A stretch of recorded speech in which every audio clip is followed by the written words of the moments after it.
মোথাবাড়ির বিধায়ক সাবিনা ইয়াসমিনের নেতৃত্বে বিশেষ নিবিড় সংশোধনী আইন এসআইআর এর বিরুদ্ধে কালিয়াচক 2 নম্বর ব্লক তৃণমূল কংগ্রেসের ডেপুটেশন কর্মসূচি বৃহস্পতিবার কালিয়াচক 2 নম্বর বিডিও অফিসে ইআরওতে তৃণমূলের এই ডেপুটেশন কর্মসূচি হয়। এদিনের ডেপুটেশন কর্মসূচিতে মোথাবাড়ির বিধায়ক সাবিনা ইয়াসমিন ছাড়া উপস্থিত ছিলেন তৃণমূল কংগ্রেসের ব্লক সভাপতি হাসিমউদ্দিন আহমেদ, ব্লক যুব সভাপতি তহিদুর রহমান, পঞ্চায়েত সমিতির সভাপতি অঞ্জলি মণ্ডল সহ আরও অনেকে। এদিনের এই ডেপুটেশন কর্মসূচি বিধায়ক কার্যালয় থেকে শুরু হয়। তৃণমূল কংগ্রেসের দলীয় কর্মী সমর্থকেরা এদিন হাতে দলীয় পতাকা নিয়ে মোথাবাড়ি চৌরঙ্গি মোড় পরিক্রমা করে বিডিও অফিসের সামনে অবস্থান করে এবং এসআইআর নামে ঘুরপথে এনআরসি মানছি না মানব না স্লোগান তোলে।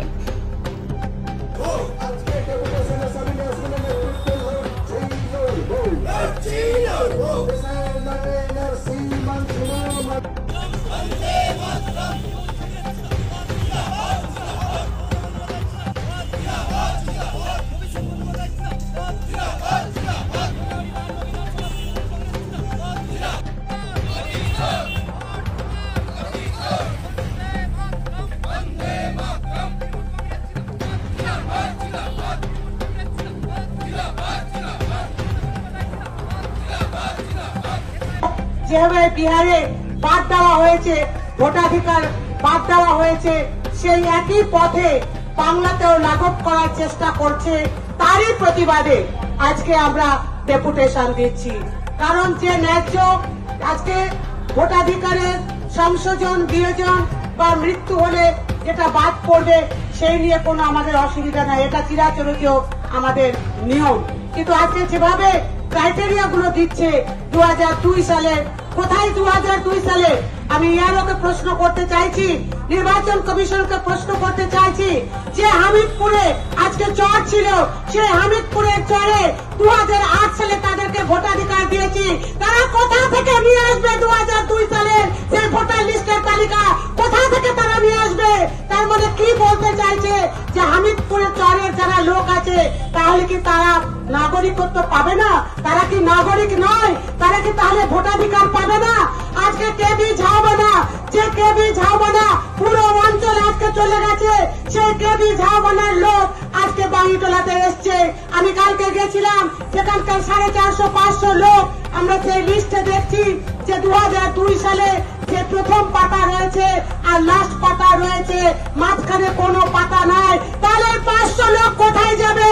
কিভাবে তাদেরকে আজকে সেই 500 লোকের ভোটাধিকারের আপনারা ব্যবস্থা করবেন?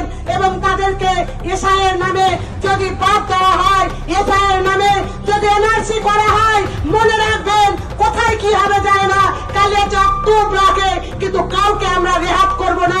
প্রত্যেকটা মানুষের পাশে থেকে যারা এই দেশের এই মাটিতে জন্মেছে, এই মাটিতে জন্মগ্রহণ করে যারা এতদিন ভোটাধিকার প্রয়োগ করেছে, যারা এতদিন তাদের সন্তান ছেলে মেয়েকে নিয়ে নিজ ঘর বাসস্থান করে দিয়ে এখানে থাকছে, আধার কার্ড, ভোটার কার্ড, তাদের যে রেশন কার্ড সমস্ত থাকা সত্ত্বেও যাদেরকে যেভাবে বিধি বেঁধে দিয়ে তাদেরকে এখানকার ভোটাধিকার থেকে বঞ্চিত করার চেষ্টা হচ্ছে, অর্থাৎ এনআরসির মধ্য দিয়ে তাদেরকে বাদ দেওয়ার চেষ্টা করা হচ্ছে, সেই প্রতিবাদে আজকে আমরা ইয়ারোকে আমরা ডেপুটেশন দিচ্ছি। আমাদের ডেপুটেশনকে কেন্দ্র করে আমাদের বক্তারা রয়েছেন, তারা বক্তব্য দেবেন। আমি অনুরোধ করব যে একটা টিম, 2-1 বক্তব্য দেওয়ার পরে একটা টিম ইয়ারোর কাছে গিয়ে 4-5 জনের একটা টিম ইয়ারোর কাছে ডেপুটেশন দেবেন। এবং যারা এখানে উপস্থিত হয়েছেন তাদেরকে ধন্যবাদ জানাচ্ছি। প্রচুর গরমে পুজোর মধ্যেও তারা এখানে উপস্থিত হয়েছেন। মনে রাখবেন এই আন্দোলন আমাদের শুরু হয়েছে আমার ব্লক তৃণমূল কংগ্রেস কমিটির উদ্যোগে এসআইআর এর নাম করে যেভাবে বিজেপি সরকার, নরেন্দ্র মোদীজির সরকার এনআরসি করার চেষ্টা করছে এবং মানুষকে হেনস্থা করার চেষ্টা করছে, তার প্রতিবাদে আজকে কালিয়াচক 2 ব্লকের ইআরওকে আমরা ডেপুটেশন দিলাম। বিশেষ করে আমাদের ব্লকে বা আমার বিধানসভার মূল মুদ্দা হচ্ছে যে আমাদের একটা অঞ্চল আছে হামিদপুর চর, সেই হামিদপুর চরে আমি সভাপতি থাকাকালীন 2008 সালে তাদেরকে ভোটাধিকার করে দিয়েছিলাম। তারা কোথা থেকে 2002 সালে ভোটার লিস্টের তালিকা বের করবে? এবং বাঙ্গিটোলায় কেবি ঝাউবনা বলে একটা অঞ্চল ছিল যেটা ভাঙনে পুরো চলে গেছে, সেখানকার মানুষ বাঙ্গিটোলায় এসছে, এসে ওই সময় 2002 সালে পুরো অঞ্চল চলে যায় এবং তারা বিভিন্ন জায়গায় ছড়িয়ে ছিটিয়ে বসবাস করছে। তারা আমি একটা অঞ্চলে গেছিলাম, একটা গ্রামে কালকে, প্রায় 450 থেকে 500 অনলাইনে যে দেখাচ্ছে আপলোড, সেখানে প্রথম পাতা রয়েছে আর লাস্ট পাতা রয়েছে, মিডিলে কোনো নাম নেই। প্রায় 450 থেকে 500 লোকের নাম সেখানে 2002 সালের ভোটার লিস্টের তালিকা নেই। তাই আমরা জানতে চাই কি এমন উদ্দেশ্য আছে কেন্দ্রীয় সরকারের এবং নির্বাচন কমিশনের যে এত তাড়াহুড়া করে আজকে এসআইআর করছে, কোনো আলোচনা না করে। আমরা এসআইআরের বিরুদ্ধে নয়, কারণ এসআইআর প্রত্যেকটা বিধানসভা বা লোকসভার আগে কিন্তু ভোটার তালিকা সংযোজন বিয়োজনের কাজ চলে, কিন্তু এসআইআর নাম করে আজকে যে ভুল পথে মানুষকে হেনস্থা করে এনআরসি করার চেষ্টা করছে, তার প্রতিবাদে আজকে আমাদের ডেপুটেশন। এবং কারোর খামতির জন্য যদি কোনো ব্যক্তিকে আজকে তাদের ভোটাধিকার থেকে বাদ দেওয়া হয় কিংবা তাদেরকে নাগরিক থেকে বঞ্চিত করা হয়, তাহলে আমাদের আন্দোলন বৃহত্তর আন্দোলনের রূপ নেবে।